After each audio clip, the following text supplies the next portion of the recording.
What's up, Psychedelic Gypsies? I am here with Emily Stanwyck, and she is a woman I've come across a lot. We connected on Instagram, and I just love her whole approach to life, relationship, work, and womanhood, and how that looks in today's world, which is always a very confusing thing.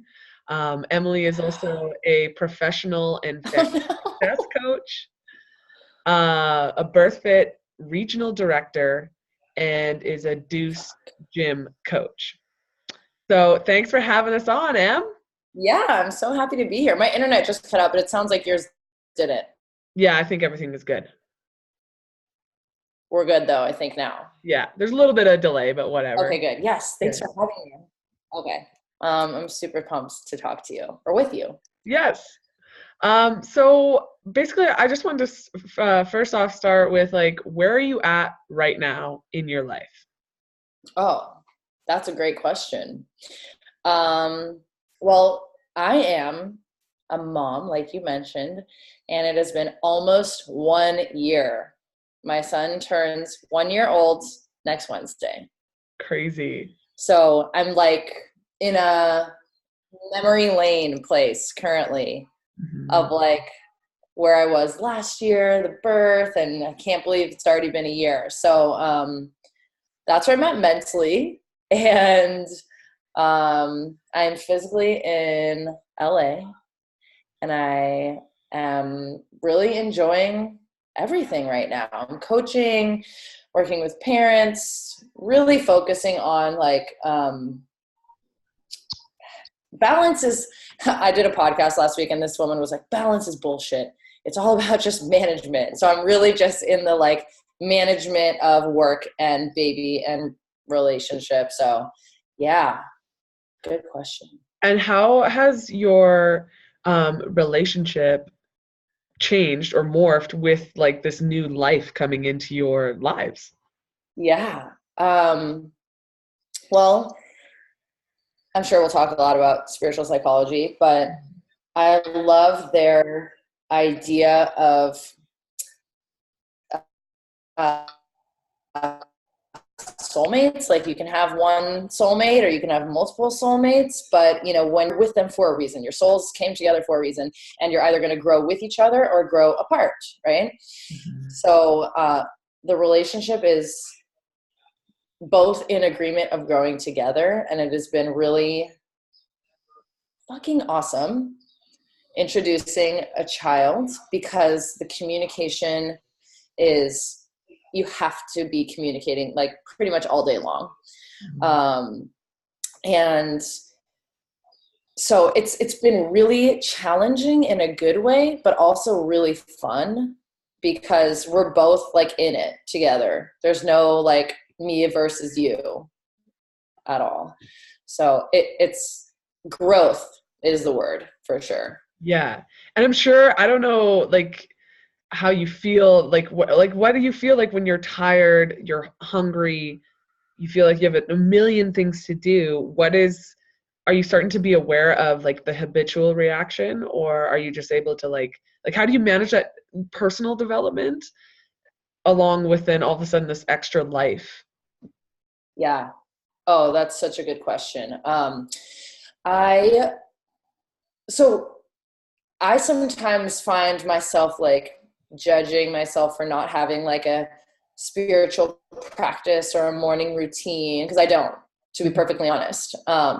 But okay, I don't have one that you would say like, oh, I journal for this amount of time and then meditate for this amount of time every morning, blah blah blah. Like I don't have one of those things. But my like um, routine or my ability to like develop myself is really just presence with my son and my husband and honestly like whoever I'm with. Like, and that is has been a phenomenal spiritual practice. Is like, am I paying attention to the tiny little baby who's in the room?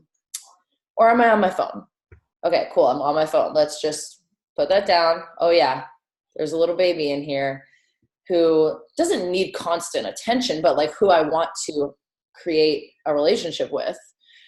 Um, so that has really slowed me down and allowed me to not get overwhelmed with all the other stuff that's going on, which has been such a blessing.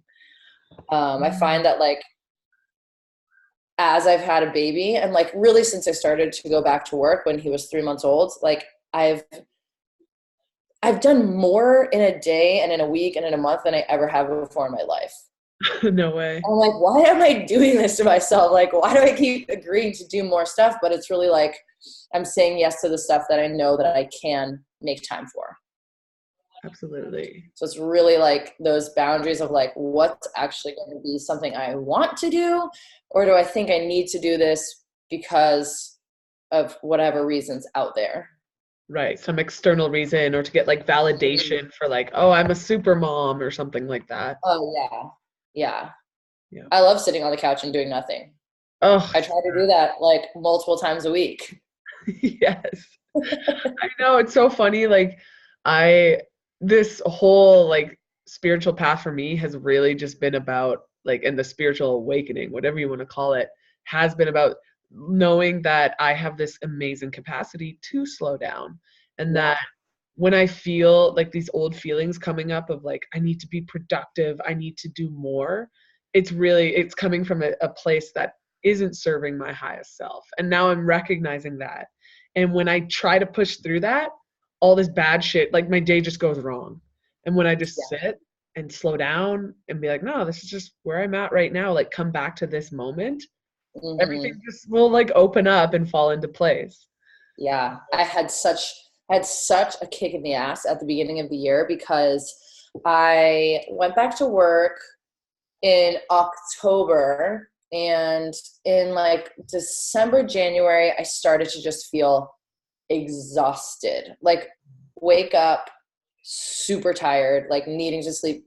I could have slept for 6 more hours every day. Yeah. And I was like, what is going on? My husband was like, I didn't know how to articulate what was going on. And my husband like didn't really like know what was going on because I was fine.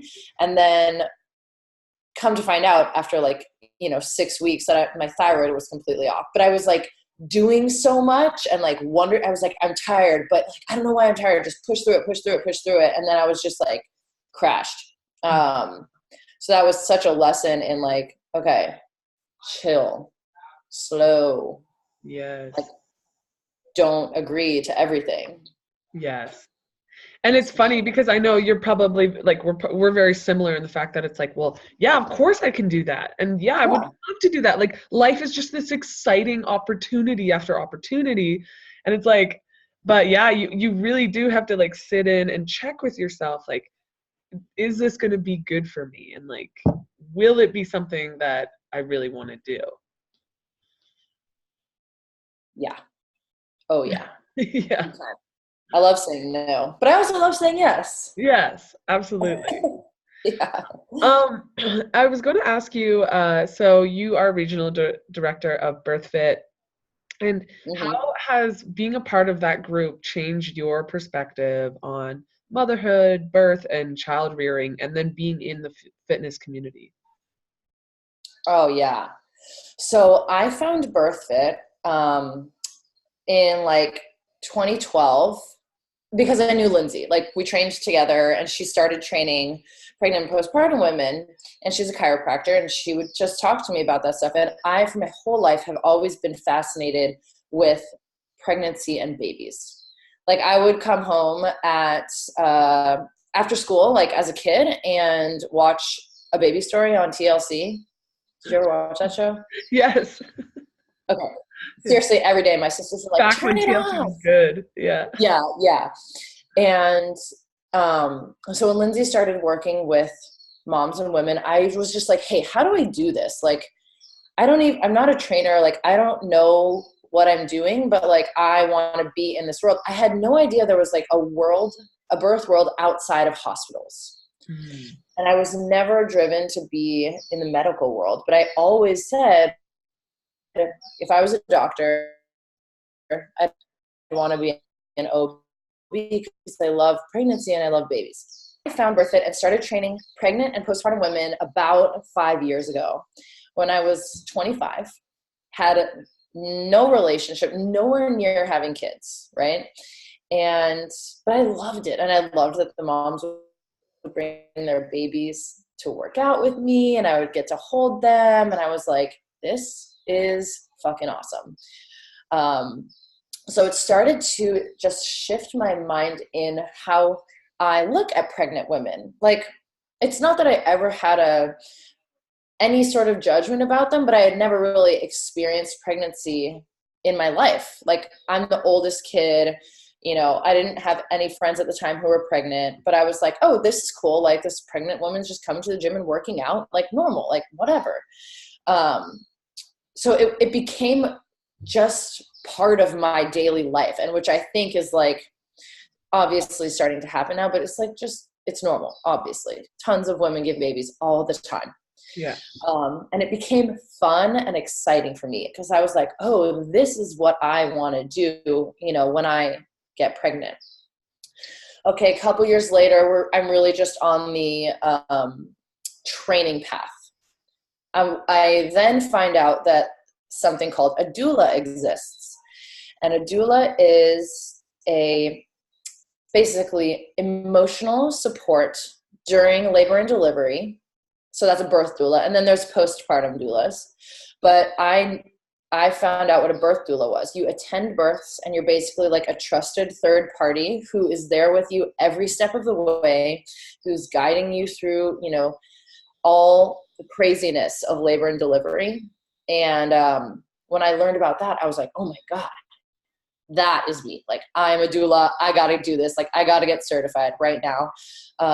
Because I was like, I'm a coach. I'm supportive. I like help people and guide them through fitness. Like, I want to be there for birth. That sounds just so amazing to me. Mm-hmm. So then I got certified to be a doula, and that really started to shift my understanding of how birth is viewed in the Western world, which is, you're pregnant, you have a baby, okay, the baby's born, okay, now you go back to work. Mm-hmm. You know, mm-hmm. Which is like, it's fine, because that's just the way it's been since our parents gave birth and before them. Like, so ever since really like the baby boomers, and the hospital industry has just like exploded. It's just like, you check in, you have your baby, baby's born, you go home, here we are.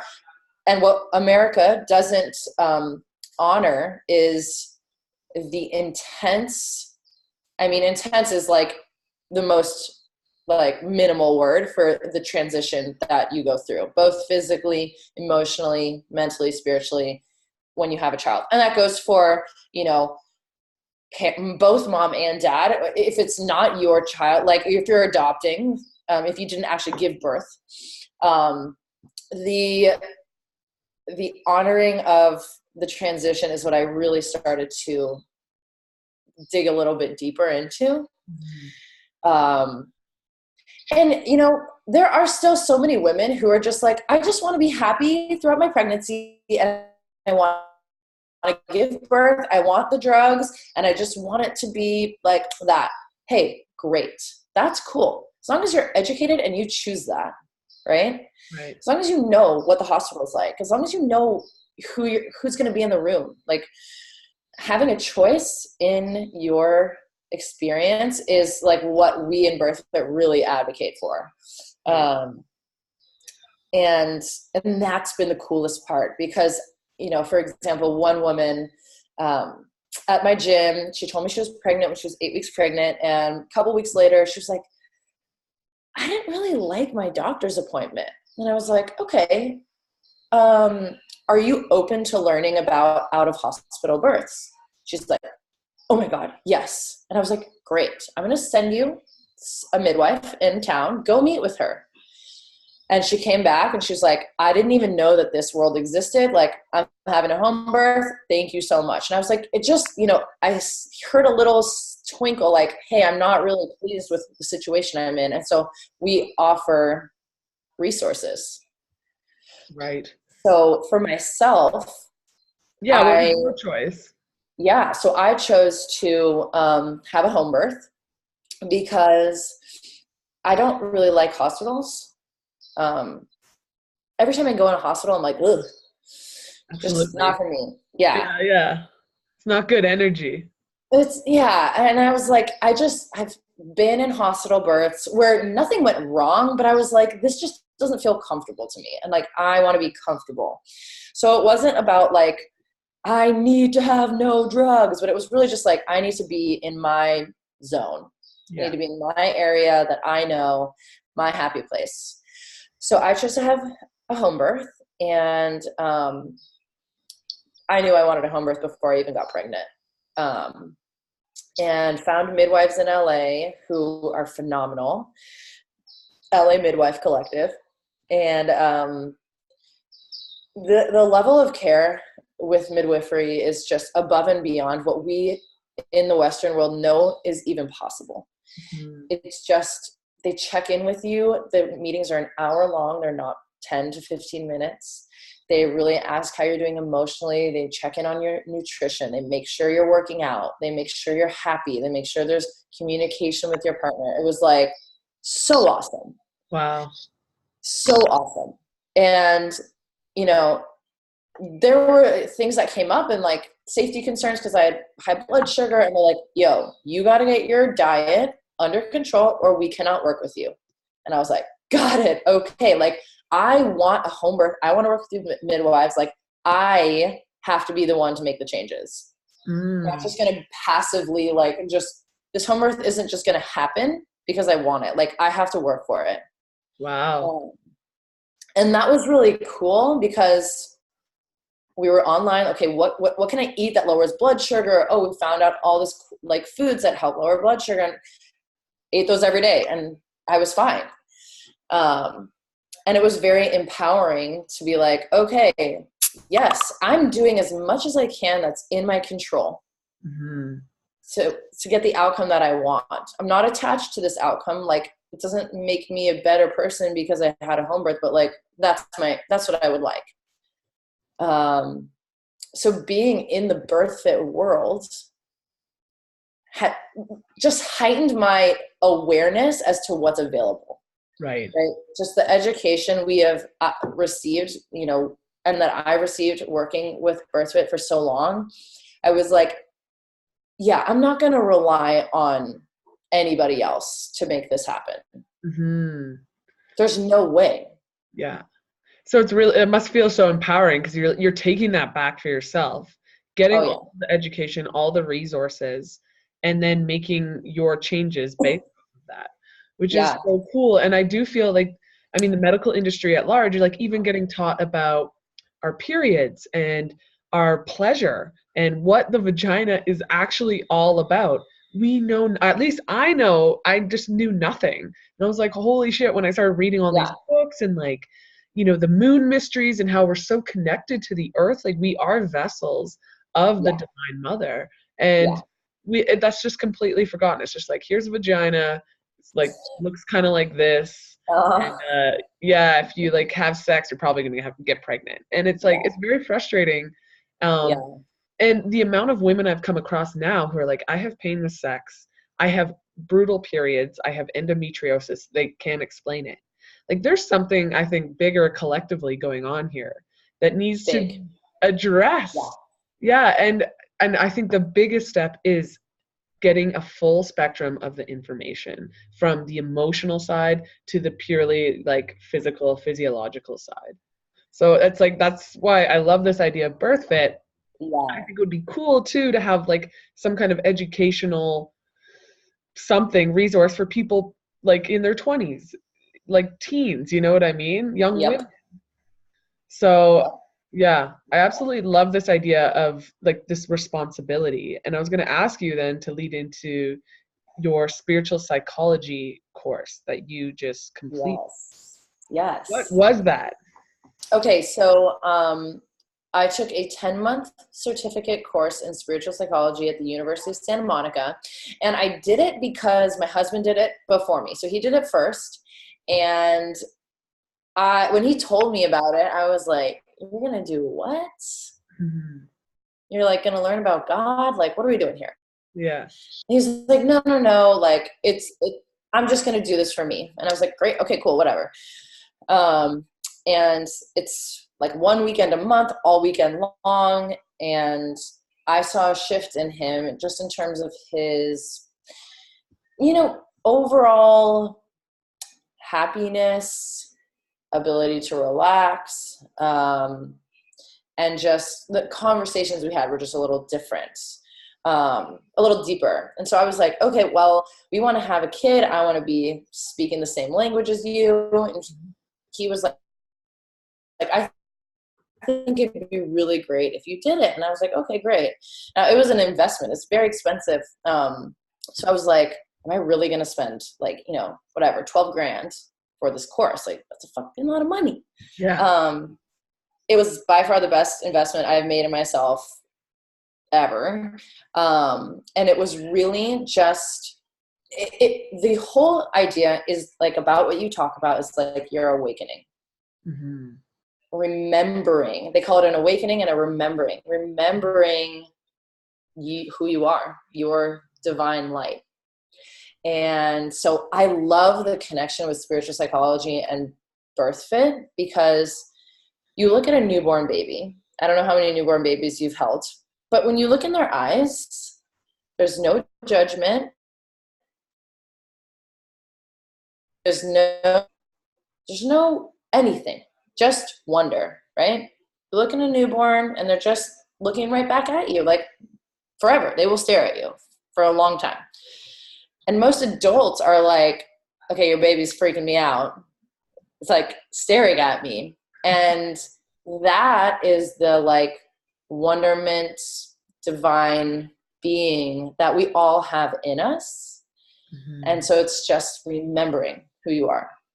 And it's hard because we have all these things, like my story is just people pleasing, and I've spent years like unpacking that. But this course really allowed me to just separate that story from who I am. And it's hard. It's like sometimes you just, a course that gave you tools to work with basically your triggers and your stories. Mm-hmm.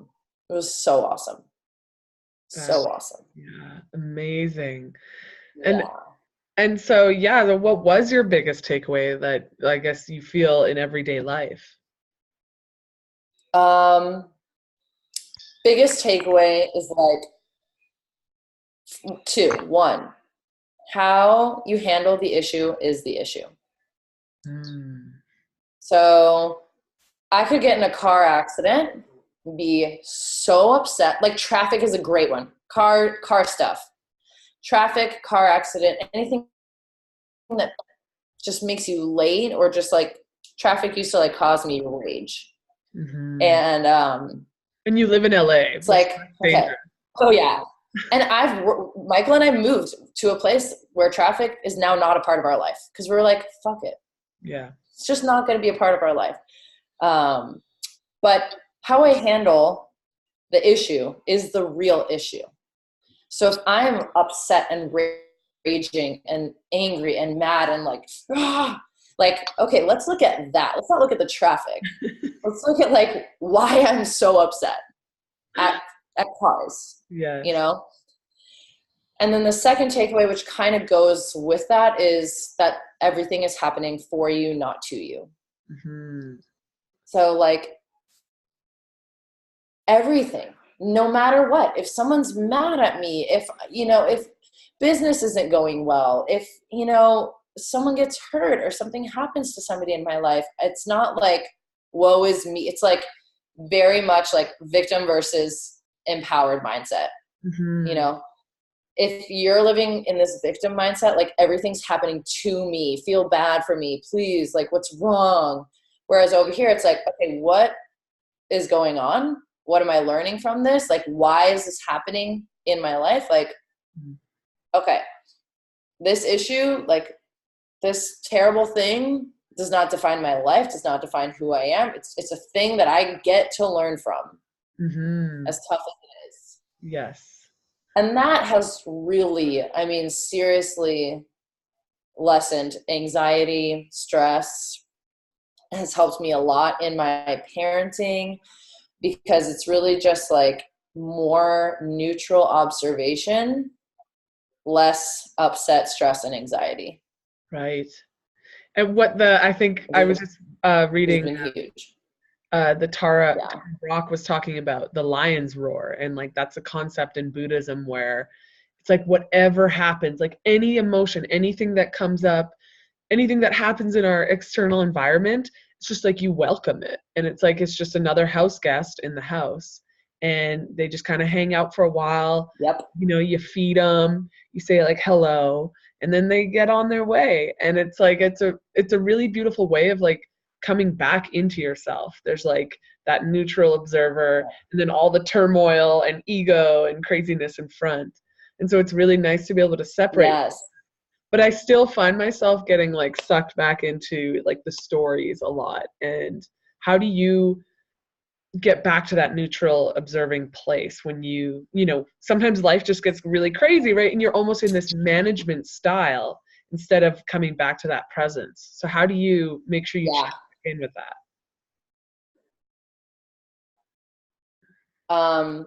Something that has been really helpful, like a mantra that I heard recently. I'm in another course right now, which is similar but different. And we do a lot of stuff with money, like our relationship with money, which is a big one, right? For everybody. Yeah. So she's like, okay, whenever you're worried about money, you just say, I am enough. I have more than enough. So you can relate that to everything, right? If you're angry about something, like, I'm enough, I have more than enough. I have a roof over my head, I have a car, I have a credit card, I have money in my checking account. Like, I'm good. Okay, so how can I just like ground myself in this moment? And if something's really upsetting, you just have to communicate with someone. And then, you know, when stuff gets crazy, I've just really found myself using my son really like as my tool to ground me. So I would just encourage people to find something like that. Like, if you don't have a child, like, what's something that's really important to you that is a constant in your life? Yes. To just like bring you back. And that might be yourself, you know, like your breath. We talk about in Birthfit all the time. Your breath is something you can always come back to. And always there, and always you have to breathe. So it's just something you can come back to. Yeah. And like getting back in your stories, really just trusting someone who you can share with. Yes. Well, if you're like freaking out and you have no one to talk to because you're like ashamed of it or something, or you just have never spoken with somebody about it, like really, really, really, really talk to someone. If you need to talk to a therapist because you don't want to talk to anyone in your life, do that. Or find someone who you trust in your life who you can just be like, this is currently my reality, but I know it's not real, but that's what's happening right now. So I need to just talk it out. Absolutely. And I think like I always kind of shied away from like female relationships because I was like, I never had really great ones in the past. But just over this past couple of weeks, I've been doing a lot of intense psyche work and connecting with my older women friends has been hugely helpful because they've been through a bunch of shit, you know, and they're just like, yeah, that's like life, you know, like, and that connection was so life affirming. And I think sometimes we forget that because when shit gets crazy, we're like, no, like at least for myself, I'm like, I can figure it out on my own. Like I'll just like sit here and write, or I'll meditate more, or I'll play my guitar. And it's like, sometimes that shit, you just need human connection. And it's super important in our lives. And I think sometimes we tend to forget that because it's like, well, I don't have time or I'm tired. But it's like those things are like totally energize your soul. Yeah. Back to center. And something we learned in our class just through experience was like, there were like 180 people in our class, and half of it is like people stand up and share. And you get something from everybody's stuff. You learn from everybody's issues. Like everybody's going through stuff, like you said. And so, you know, this woman standing up, sharing about how her son is a drug addict and she doesn't know what to do. It's like, you could totally be like, whoa, like that sucks for her. Or you really listen, be like, man, where in my life is something just not going the way I thought it was going to go? And like, you can really just learn and listen from people will help. So yeah, that human connection is so important. Absolutely. Yeah. And so I saw on your Instagram, I was just kind of looking through it today, and you talk, and I remember we've had this conversation before, like especially with through social media, and when you put out your opinions and labeling and categorization that humans love to do. But what about judgment and this idea that there is no actual like right or wrong, or is there? Because sometimes I'm a little bit pulled between like this very Right. like old way, like the hierarchies, you know, that Jordan Peterson, like, no, there is a right way to live and there is a wrong way to live. And but then how do you marry that too then with this feminine essence of openness and receiving? Yeah. And, you know, so I wanted to ask you about that. Yeah. Oh, it's so good. Okay, so I love Jordan Peterson. And I like him because he talks about order and chaos, right? And so in his mind, there is a right and wrong when it comes to order and chaos, because in our society, you know, we need order. If we're living in modern society, like, we need order.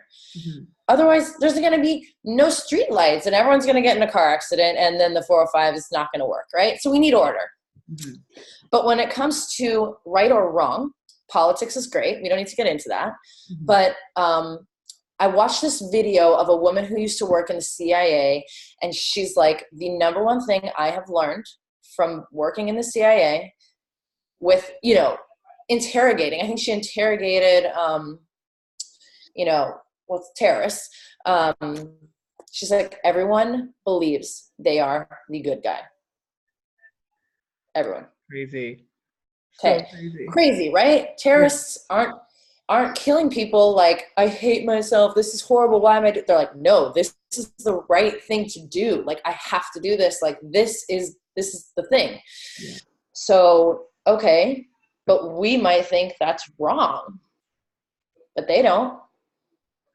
Or I might think, you know, a certain political party is wrong, but they don't. So am I able to look at things that I think are wrong and have empathy for them? There's obvious behavior that is unacceptable in society, which is where we go back to order. Murder. We go to jail for that. You can't take a human life, right? It's not yours. There's behavior that's inappropriate that just doesn't work in our society, and we have agreed upon those things as a society. In America, we agree, can't murder someone. Cool. So it's like, but can I judge a murderer? Yeah, you can, but do I know for certain that they're wrong? I don't know. Right? It's like really gnarly, but we have agreements in our society. If you murder someone, you go to prison. But can I have empathy for that murderer? Probably. Yeah, that's gnarly. I just got really heavy. Yeah. But yeah, so like where does that leave us in terms of like, is that called just like radical acceptance? Like, this is just the way that the world is that there always be these like really crazy things that happen, and then the good things that happen. Like, I don't even want to label it like that. Do they believe in, like, did you learn in this course the yin yang, like, you know, like that good evil kind of the binary we all must live in, and that's just how it is? Or do things get better? I think things get better. So the one thing we learned is like, if you are angry, if you're an angry person or upset, and that's just your baseline, like all the time, like you meet things with rage and upset and anger, you're just adding to some negativity in the world. So if we can live in our soul, loving, that wonderment of who we were as a newborn baby, we're more likely to just not add to the negativity that's in the world. I see. But then how do you deal So with like the real it's so emotion? tough because you just, Sorry. how do you Uh, deal with what? how do you then deal with, like, let's say you do have rage and you do have anger. How do you then deal with those emotions in a healthy way? Yeah. Yeah. It's like, that's where you get to do the personal development work. Like, I loved your post the other day about anger, and I just think I need to like throw some axes and dance around a fire. That stuff. Do that. Don't go kill someone else. Yeah. You Don't throw an know? axe to somebody else. Yeah. Don't throw an axe at somebody else, even if that's words on social media, Hmm. you know? And it's hard not to. It's daily practice. We can get upset and point fingers at other people, and be angry, but that's really just a reaction of Hmm. something that's like not going well on the inside. Right. And So so, yeah. and then how do you carry that over then into your relationship? Like with Michael, do you guys ever get to that point of like, okay, fuck you right now? Or like, do you always kind of come Yeah. back like how does that work? I'm very curious. It's great because we've both taken this course, Hmm. and so anger is really not a part of our relationship. We don't really get angry at each other, and that used to worry him. He's like, Emily, we don't fight. And I'm like, don't worry, we don't have kids yet. Let's enjoy this. Yeah. Um, but it's really like communicating in your loving, not in your rage. So I get upset. I get upset multiple times, not a day, but like maybe a month. And like, stuff he does can bother me or upset me. And I'm just like, okay, if I go into this conversation with like, I can't believe this, like, blah, blah, blah, blah, it's just not going to end well, ever. So Mhm. we have very civil conversations because we know we're speaking the same language. Mhm. I know his triggers, he knows mine. We're very like in the know of what the other is going through and dealing with, like with the other person's stuff. So we know how to have conversations that are productive. And that's not to say they don't get heated by any means, but it's never angry, yelling. No, Yeah. at least not yet. Yeah, of Yeah. course. But yeah, you have that awareness into that relationship. And yeah, I kind of just wanted to get also your perspective on this idea, like, because obviously you're this chick who knows her masculine essence, right? And again, like I don't want to label things, but there is like this left brain, right brain, masculine, feminine. So you're in that masculine, you've been in that and you know what that Yeah. is. You're an athlete. And then Yeah. you also have this like feminine side. So, and I'm sure Michael has that masculine and feminine side too. So Oh yeah. do you guys notice that? And do you feel that wholeness within yourselves and then able to express it Yes. in the relationship? Because there has Yeah. to be polarity in anything. Oh yeah. Can I step away for 10 seconds and go get Stosh really quick? Yes, get He's him. just crying. Okay, I'll be Yeah, I right can back. hear him. Absolutely. Oh, this is so cute. Stash. I have a nice back scratcher. Look at it. It wouldn't be a Birthfit call if there was not a baby. That's right. Hi, Stash. Stash. Gosh. You're So, so cute. Oh my gosh, he's so big. he's so big. Yeah. So big.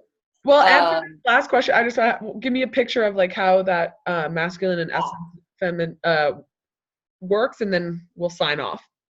No, like it's so, so, so important to really know when to use what, Mhm. right? Like I have very masculine energy. Mhm. And I love that. I have lots of male friends. Like I love to work out. I love to lift heavy weights. Um, I love to, talk shit with the guys. It's fun. Absolutely. But I also like getting pregnant was really just like a great lesson, and in my feminine energy. Mm-hmm. Because I really slowed down. Like my body did not feel good lifting weights when I was pregnant, which I didn't let, get me down. I really was like, accepted it quickly, which was pretty big. So I was like, okay, my workouts pregnant is like air squats, ring rows, elevated push-ups, maybe some body weight lunges. And I'm just going to do what feels right. Some days I was 5 minutes and some days it was longer, and I just like flowed. Mm-hmm. And then, you see your body change, and you're like, you have so much appreciation for the female body. And in birth and labor and delivery, it's just the ability to let go and surrender.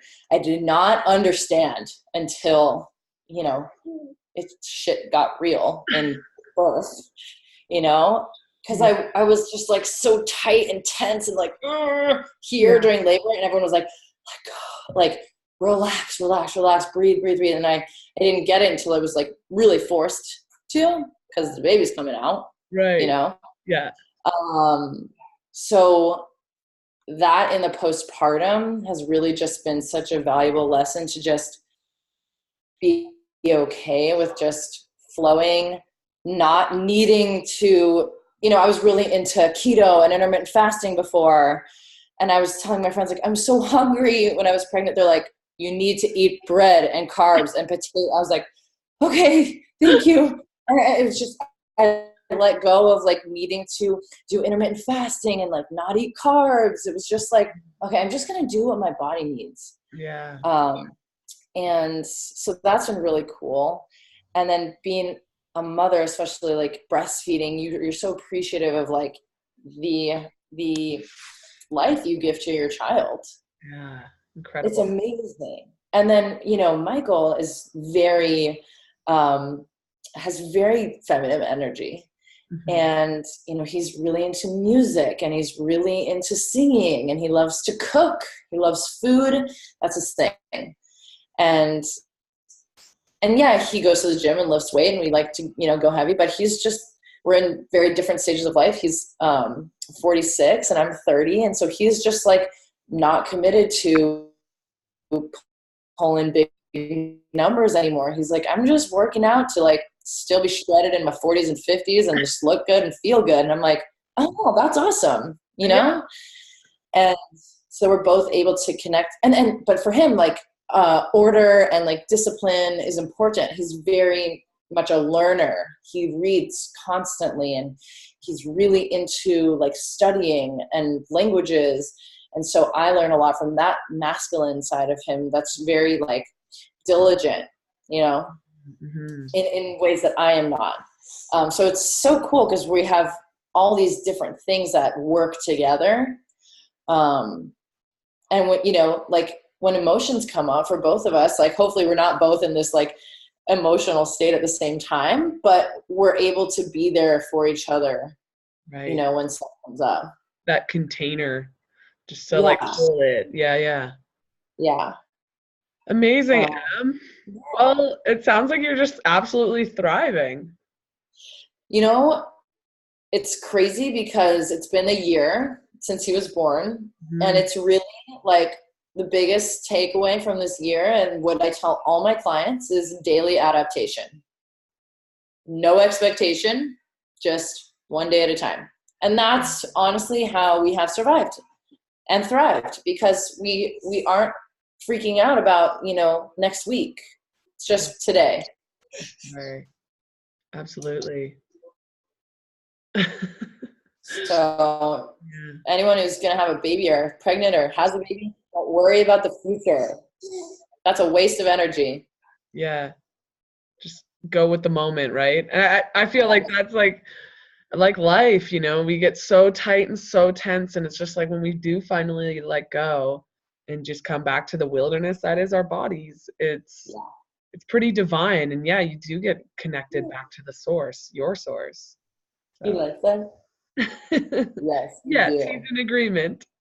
Awesome. So where can people find you? Okay, so you can find me on Instagram at @emboslice_. Mm-hmm. I'm told that I should probably go first name, last name on Instagram, but I haven't pulled the trigger yet. Yeah. I like Embo Slice. It's perfect. Yeah. Yeah. I'm also the host of the Birthfit podcast. So we talk about all things birth, children, medical, Western, holistic, all that good stuff. On Facebook, I don't really like Facebook. It's Emily Stanwyck. And then if you're in LA on the West Side, I coach at Deuce Gym. So come say hey. That's awesome. Well, yeah, have a wonderful day. And thank you so much for giving me some of your mama time. I know it's Yes. yeah. And your baby Stosh looks incredible. You're pretty great. Happy now, huh? He's happy. Yeah. Awesome. Okay, well you have a lovely day and yeah, we'll see you later. Thanks, you too. I am.